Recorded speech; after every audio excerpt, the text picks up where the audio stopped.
नमस्कार, मैं हूं सुशांत सिन्हा। सुनो इंडिया में आपको कायर पाकिस्तान की एक और नापाक करतूत दिखाने वाले हैं। आपको दिखाएंगे कि मुंबई में फिर 2005 वाली बारिश का खतरा क्यों मंडरा रहा है।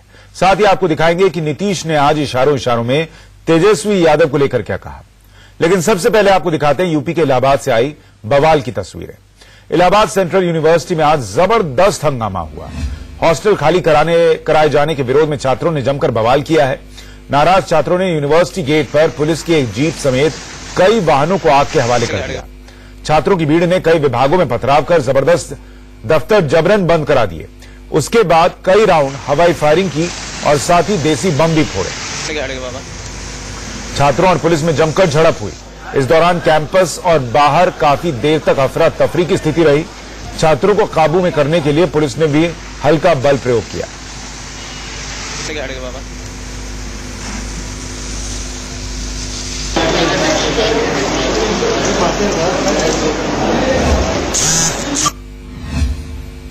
और अब आपको दिखाते हैं झारखंड के बोकारो की तस्वीरें।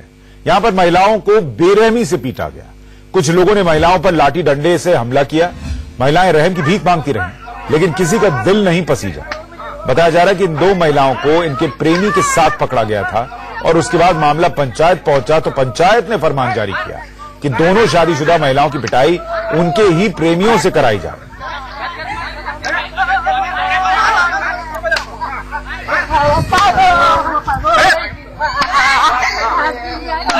पंचायत में मौजूद लोगों ने पहले तो महिलाओं के प्रेमियों की पिटाई की, फिर उन्हीं से इन महिलाओं की पिटाई कराई। बताया जा रहा है कि वीडियो वायरल होने के बाद भी पुलिस ने अब तक मामला दर्ज नहीं किया।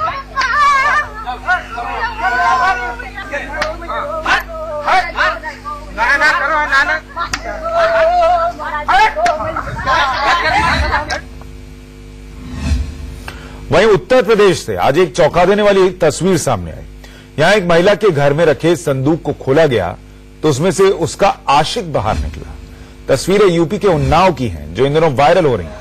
इसमें नजर आता है कि पुलिस एक महिला के घर में जाती है और किसी शख्स के बारे में पूछती है। महिला इनकार कर देती है, लेकिन पुलिस घर के अंदर घुसती है और कमरे में रखा संदूक खुलवाती है तो उसके अंदर से एक शख्स निकलता है। बताया जा रहा है कि जो शख्स संदूक से बाहर आया वो इस महिला का आशिक है। इंडिया न्यूज ने वीडियो की पड़ताल की तो पता चला कि ये मामला इसी साल 30 अप्रैल का है।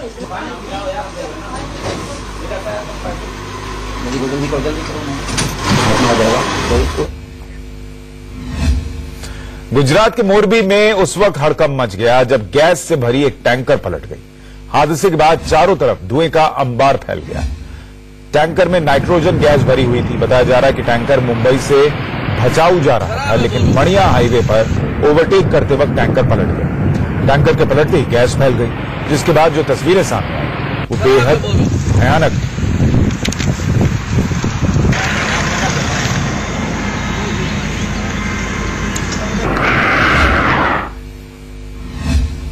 जम्मू कश्मीर में पाकिस्तान ने आज एक बार फिर सीज फायर तोड़ा है। जम्मू कश्मीर के नौशेरा में रिहायशी इलाकों को निशाना बनाकर फायरिंग की गई। रविवार और सोमवार को भारतीय सेना ने पाकिस्तान के कई बंकर्स को उड़ा दिया था, जिसके बाद घबराए पाकिस्तानी रेंजर्स ने सेक्टर कमांडर्स से मुलाकात कर कार्रवाई बंद करने की गुहार लगाई थी। पाकिस्तानी रेंजर्स की अपील पर यह मुलाकात सोमवार शाम को 5:30 बजे शुरू हुई और करीब 1 घंटे चली। लेकिन बैठक के कुछ घंटे बाद भी पाकिस्तान ने फिर कायराना हरकत कर दी और जम्मू कश्मीर के नौशेरा सेक्टर में फायरिंग की। पाकिस्तान रिहायशी इलाकों को निशाना बना रहा है। भारतीय सेना भी उसे मुंहतोड़ जवाब दे रही है। दरअसल 7 जून को केंद्रीय गृह मंत्री राजनाथ सिंह भी जम्मू कश्मीर के दौरे पर जा रहे हैं और इस दौरान वो गोलाबारी से प्रभावित इलाकों में भी जाएंगे और पीड़ितों से मुलाकात करेंगे।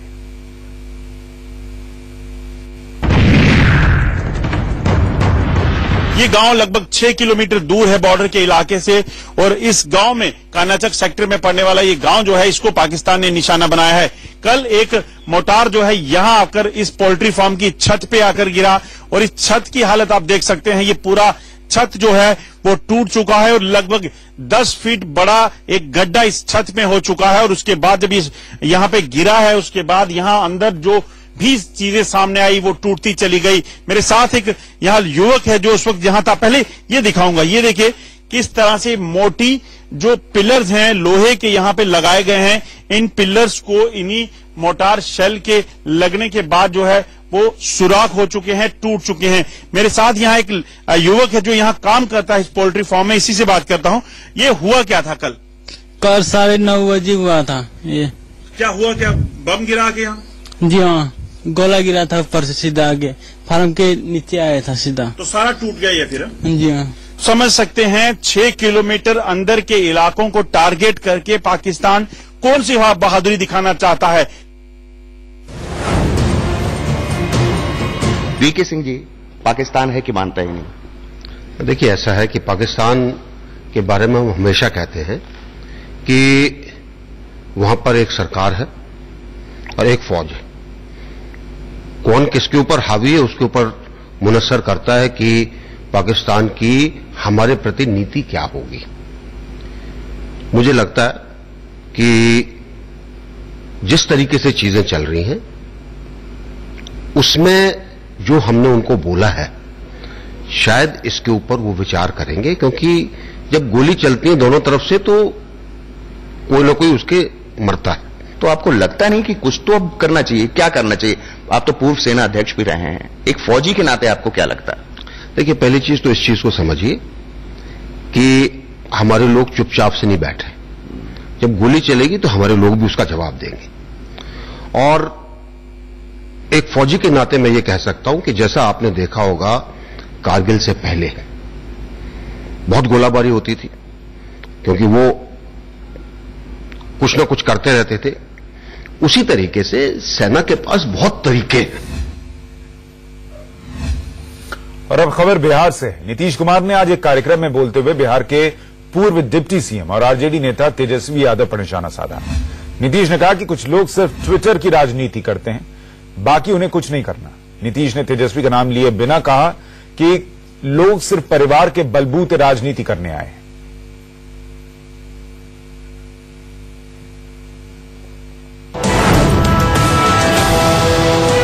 राजनीति में तो जुबानी जंग का माहौल चल रहा है। करना कुछ नहीं है, करना कुछ नहीं है, कोई काम नहीं करना, लेकिन दिन भर में 5 बार ट्वीट करके अपनी बात रखें। आजकल यही हो गया, कोई काम नहीं। राजनीति में देखिए कोई काम ही नहीं हो रहा। अब तो धीरे धीरे माहौल इस प्रकार का पूरे देश का होता चला जा रहा है कि बहुत कम संख्या में युवा अपने बल पर राजनीति में आगे बढ़ रहे हैं, परिवार के बल पर बढ़ रहे हैं। इससे क्या मतलब है? इससे क्या होना?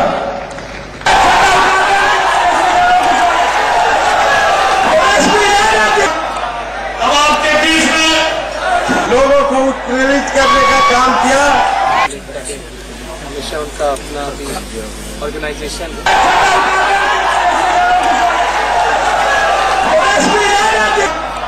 अब आपके बीच में लोगों और इस वक्त एक बड़ी खबर आ रही है। बड़ी खबर यह है कि पर्यटन राज्य मंत्री ने काशी में गंदगी को लेकर सवाल उठाए।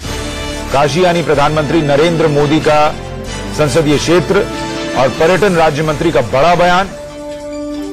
काशी में बहुत गंदगी है, वहां पर ट्रैफिक भी बेहाल है। अल्फोंस जो कि पर्यटन राज्य मंत्री हैं, उन्होंने ये बयान दिया है। और वाराणसी को लेकर जो ये 2 सवाल उन्होंने खड़े किए, एक तो गंदगी को लेकर, दूसरा ट्रैफिक को लेकर, इसको विपक्ष जो है वो तेजी से लपकेगा, क्योंकि प्रधानमंत्री नरेंद्र मोदी का संसदीय क्षेत्र है वाराणसी और वहां पर गंदगी को लेकर और ट्रैफिक की समस्या को लेकर सवाल उठाए हैं खुद सरकार में मंत्री, पर्यटन राज्य मंत्री अल्फोंस ने।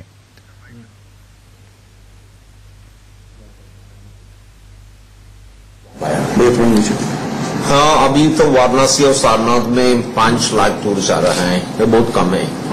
हमारा ऑब्जेक्टिव है 2 साल में इसका नंबर तो डबल करना है। 1 मिलियन 10 लाख टूरिस्ट इधर में आना है और इधर रहना है, ये तो हमारा ऑब्जेक्टिव है। कल सारनाथ गया है, हम उधर का सारा तो अरेंजमेंट हमारा प्लान किया। हम पर्यटन मिनिस्ट्री। तो वो बयान हम आपको सुनवा नहीं पाए, वो थोड़ी देर में सुनवाएंगे, लेकिन अभी फिलहाल अगली खबर का रुख कर रहे हैं। दिल्ली के बाद अब गोवा और दमन के आर्क बिशप फादर फिलिप नेरी फेराउ ने यह कहा है कि संविधान खतरे में है और कई लोग असुरक्षा के माहौल में रह रहे हैं। गोवा के आर्क बिशप फिलिप नेरी फेरारो ने कैथोलिक ईसाइयों को सलाह देते हुए कहा कि उन्हें राजनीति में एक्टिव रोल अदा करना चाहिए।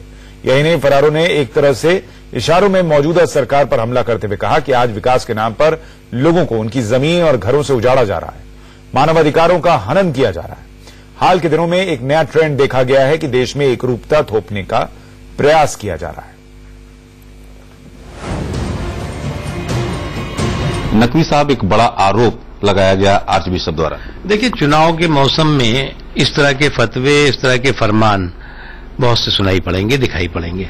इसलिए इस तरह के फतवों फरमानों से किसी तरह का किसी को भी फर्क नहीं पड़ता। जहां तक सवाल है इस देश का, इस देश की जो धार्मिक, देश के अल्पसंख्यकों की धार्मिक सामाजिक स्वतंत्रता का, उसकी रक्षा पूरी तरह से की गई है। विचारों की स्वतंत्रता है और भारत दुनिया के किसी भी लोकतांत्रिक देश से ज्यादा अल्पसंख्यकों के लिए सुरक्षित भी है और उनके सामाजिक, धार्मिक और सभी तरह के आर्थिक अधिकारों की पूरी रक्षा करता है। आर्च बिशप ये कह रहे हैं कि जो अल्पसंख्यक हैं वो डर के साये में जी रहे हैं। अगर वो डर के साये में जी रहे होते तो इस तरह का बयान देते क्या? क्या इसके पीछे राजनीति लगता है? मुझे लगता है कि जो लोग prejudice mindset, political prejudice mindset के साथ सोचते हैं, उनको बाहर निकलना चाहिए उससे और प्रोग्रेसिव माइंडसेट से सोचे तो वो ज्यादा समाज का भी अपने भला करेंगे और अपना ही भला करेंगे। हालांकि इस बयान के सामने आने के बाद गोवा के आर्क बिशप के सेक्रेटरी ने सफाई दी। उन्होंने कहा कि हम इस तरह का लेटर हर साल जारी करते हैं, लेकिन इस साल एक दो बयानों को परिप्रेक्ष्य से अलग देखते हुए मुद्दा बना दिया गया। यह पत्र हमारी वेबसाइट पर है और आप लोगों को पूरा मसला समझने के लिए इसे पढ़ना चाहिए। बहरहाल, इस बीच दिन की कुछ और बड़ी खबरों पर जल्दी से नजर डालते हैं।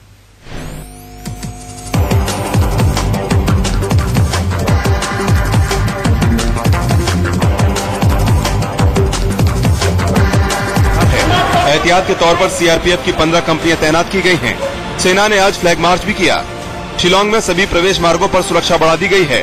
बाहर से लोगों को बुलाने की खबरों के बीच एहतियातन ये कदम उठाए गए हैं।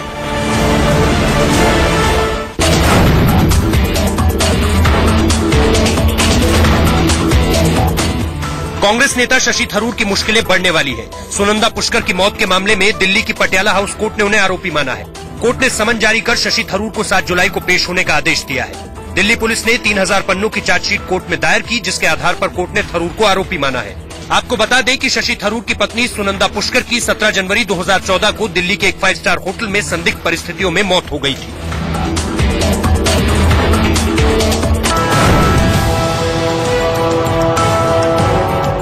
पूर्व वित्त मंत्री और कांग्रेस के बड़े नेता पी चिदम्बरम आज एयरसेल मैक्सिस मनी लॉन्ड्रिंग के मामले में दिल्ली की पटियाला हाउस कोर्ट में पेश हुए। कोर्ट ने 10 जुलाई तक चिदम्बरम की गिरफ्तारी पर रोक लगा दी है।